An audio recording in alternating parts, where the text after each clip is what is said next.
Aha. Good morning again, Rebecca. How are you? I'm all right, thank you. We've just been having one of our, before we press the record button conversations, which we wished we'd recorded, because they tend to be the more spontaneous, even though we try to be during these conversations. And I hope we can pick up on some of the things we just talked about that don't sound too rehearsed because we think they're important, whilst discussing, are we always actually doing coaching when it's what we're supposed to do? And I won't make a speech here, but by context, I raise this issue because I'm doing a lot of coaching at the moment, or what's called coaching, with a client across different continents and that sort of stuff. And very often I come away from that conversation with an individual thinking, well, they enjoyed it. They seemed to be getting something from it, but what was that? Was I coaching? I wasn't instructing. I wasn't tutoring, all the things that are right. But I'm questioning what good did I just do? And I'll stop there. Yeah, I love our conversation because, like you said, we get into a point and think, wow. And I was sort of replying, I think that coaching, a good coach will dig down a bit deeper. So a good coach won't let you get away with just saying, oh, yeah, I know what that is. And oh, well, people roll off this belief from the tongue Mm, and as though it's a truth. mm, But a good coach won't let people just sort of do that. They will sort of say, hang on a minute, let's look at that a little bit more. Let's mm, unpick that. And I think that's where coaching is powerful. mm. That's where a coach can have real benefit because it helps people understand, helps people to develop that self-awareness, and I think also helps to expand people's thinking as well. Yeah. And I always have to think about what I'm going to say when I'm in conversation with you, and it's not natural. Um, yeah, I can relate to that. And I think it also causes a discomfort Mm. because when I'm in coaching mode, and I try to be, you're right. We've just mentioned a couple of words like assertion and feedback. And then we move on. No, let's make sure we understand what those words mean because it might mean different things to different people. It might just be a word you use and have some familiarity with, but never thought about, never unpacked, never, as we've just been talking about, distinguished it from aggression, all the Ken and Kate back stuff, all that sort of thing. And I think you, as a coach, I'm comfortable with creating challenge and even discomfort in people to say, hey, before we move on, let's make sure we understand what this word means, because I think there's a lot of confusion around that word feedback, assertion, conflict, all this sort of stuff. So I really am trying hard to say, let's dig deeper. Let's just not work at a superficial, use the word move on level. And that can cause discomfort because they say, do I really have to think about that? And what good's this going to do me? I'm just here for a chat. I don't know. There's lots of reasons why the learning client might not find that a comfortable experience. So there's 2 points that I want to respond with that. The the first one is it I think coaching when done really well is transformational. So like you said, it's not just about letting people say something and let's just clarify it because we help people to then demonstrate it. There's a difference between knowing something and actually living by it or doing it. And Sure. I think by helping people unpick some of these things, okay, so we picked on assertiveness. Mm, Yeah, all right, let's get clear. So we're clear on assertiveness, but how are you demonstrating that? How do mm, that play out in your mm, role, in your life, or whatever? So I mm, think as coaches, we can help to do that. mm, That's one thing. And then the other thing, when you were talking about the discomfort, we were talking before about as well, are there too many coaches and why aren't people having coaching? I think potentially this is one of the reasons why, because coaching can be mm, quite uncomfortable. It will challenge you, and it will get you thinking, and it might make you squirm, and like, and you might want to avoid things. And for some people, that is really, really hard, really challenging, and they'd rather just avoid it. So you've got to be, and I do warn my clients, and when I do my Start for 10 program at the beginning of the year, I have started to put that in. I say to people, this will be uncomfortable at times, likely. For some people, it'll be more uncomfortable than others. Please don't give up at that point because it means that you've hit on a vein of gold, and that's the bit that we need to pursue. So if clients can get comfortable with that discomfort, or at least accept it, you move through it and you grow because of it. So I think, yeah, so there's two things for me. And I think that's possibly why people don't necessarily seek or continue with coaching because it's uncomfortable at times, but worth it. Worth it. Well, yeah, and I think the discomfort is both sides.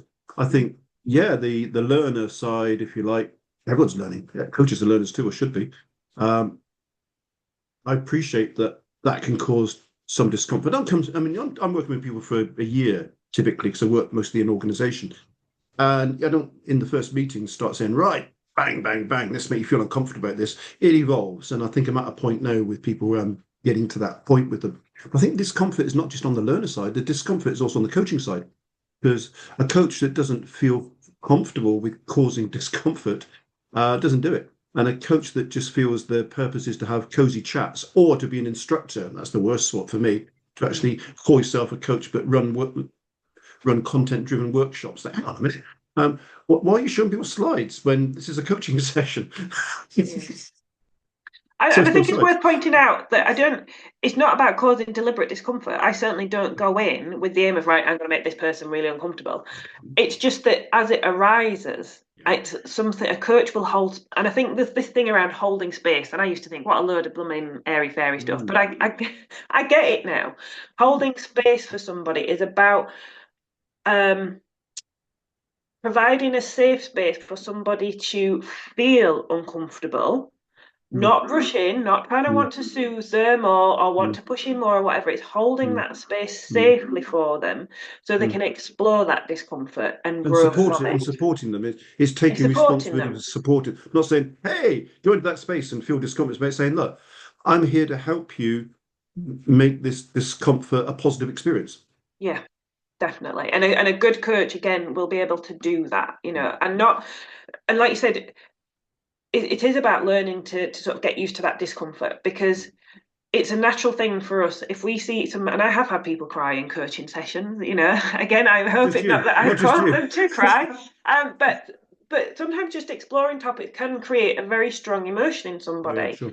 And if people cry, it's not about getting embarrassed about that. It's not about making them feel uncomfortable. It's not making them feel embarrassed. It's just holding space and recognize that it is a human emotion. I never rush in or try and ease that or whatever. It's not for me to do that. It's me to be there as a stable person for them, Mm, and just sort of allow them the space to explore that and move through that as well. So I think mm, it's mm. not about going in deliberately to cause discomfort, but it's about helping people explore it a little bit more and move through it. Because we don't want to leave people in that space either. That's Sure. not the idea. We help people move through that. Yeah, I was thinking just the same when you said that. We might not have led them to that. What I'm trying to say, uh, difficult, powerful place. We might not have led them there. They might have taken themselves there, but we have a responsibility to do what we can within our own parameters of competence to lead them out of it again.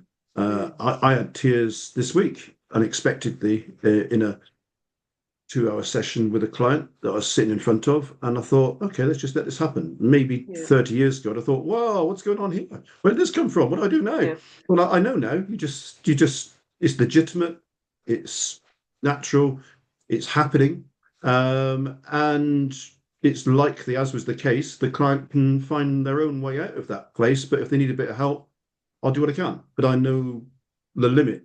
I'm not a therapist, I'm not a psychoanalyst. Humans get upset. And when humans get upset, we can either leave them in that upset place or do what we can to lead them somewhere else. yeah. And it is like you said, it's a very powerful. That's what I always say to people. Coaching is a very empowering process to do that. And I Mm, think the more we're willing to explore ourselves and understand ourselves, the greater enjoyment and fulfillment we get from life as well. I think that's for me really important is because we're able to, rather than get closed down by mm, things, if we can help people to explore them a little bit more, it gives them confidence to deal with different situations more easily as well. I mm. think that's the other powerful thing about coaching is we help people become more confident in themselves, confident in their ability to handle whatever comes their way. That's one of the powerful things that I love about coaching. Well, I agree with all of that. Of course, we tend to agree far too much, but to start falling Yes. out over things again. Um, and I was taking. No, I'm a bit confused in my own thinking here. Not for the first time. This whole conversation started by me saying to you earlier this week, I'm doing a lot of coaching. I'm not sure I'm actually doing coaching at all. I'm just giving people a space to talk and so on. But then I thought, hang on a minute, fundamentally, that's surely what it's all about. And so I looked through my coaching definitions and I tried to find one that I really like. And amongst many, this is a slide pack of, I think, 9 definitions. Are you seeing that? Yes. We talked a bit about this beforehand, not much. We don't rehearse this. And and in looking over the definitions I've got, not all of which I was happy with, by the way, I like this one. It's John Whitmore, now the late Sir John Whitmore, is well thought of. Did a lot of work with another Sir, David Hemmings. Clearly got to be a Sir if you're a successful coach these days. Coaching means unlocking a person's potential to maximize their own performance. It is helping people to learn rather than teaching them. Yeah, okay, that's what we're talking about, isn't it? So that's good. And it is about that, and it is unlocking a person's potential. They have to lead that process. It's helping people to learn. Some coaches that believe that, despite what they say, coaching is basically about imparting the knowledge the coach has and trying to get people to think the way they do. I'm not bothered about that. I'm very, very happy if people think diametrically different to me because it means they're exploring their own position. So I think I'm more comfortable now that I've revisited those definitions and thought, yeah, it feels like coaching still. Because I think at one point coaching got very much around the goal orientated thing. We must be working towards a goal. We must achieve specific outcomes and goal. And there's definitely something to be said for that. But I see that as a slightly different type of coaching. And I don't think that's the be all and end all of coaching. For me, it's about, like, it is the empowering part is really important. So if I empower people to learn the skills or we explore their strengths and things, that develops a skill set that enables them to achieve whatever goal they set, not one specific goal. So yes, we can work on specific things and work towards one very definite goal. But actually, for me, it's much more about helping them develop a skill set that will enable them to tackle and achieve any goal. No, it's ambitious words, but I think we are aspirational people. We actually care about the people we work with, and we believe they're capable of much more than they've seen, and maybe they believe themselves. I mean, that's a good thing. I must admit, drawing on the learning I've had from our conversations over what seems like many years, I'm consciously trying to ask incisive questions. How is that shown? Who does this better than you that you can observe? What difficulties do you have with this? What would putting this into practice look like?